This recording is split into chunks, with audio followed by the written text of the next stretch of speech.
Pour ne rien vous cacher, c'est pas du tout l'échéance des élections en Algérie qui sont des élections jouées d'avance. On peut vous donner le résultat. Ouais, peu importe le temps. Oui.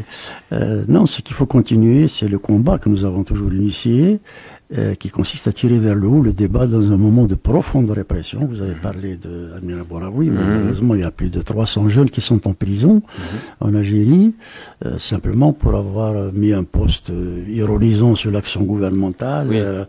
Il y a eu un procès où il y a eu un drame en Kabylie, un jeune a été incendié, a été brûlé, et on a arrêté des dizaines et des dizaines de gens. Il y a eu, je crois, 48 condamnations à mort.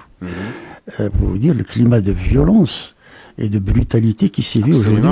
Pour la petite histoire, à Nuremberg, il y a eu 12 condamnations à mort. Hein. Donc, vous voyez un peu, il est établi. C'est des parallèles forts, mais oui, il est établi que des jeunes qui n'étaient même pas dans cette ville ce jour-là ont été condamnés à mort. Pour vous dire où on est la vie publique. C'est presque un délire autoritaire ou quasiment. Je pense à mon avis que je peux me tromper, mais de l'expérience que j'ai de la scène politique algérienne et de ce que j'observe et analyse actuellement, il y a un moment de peur.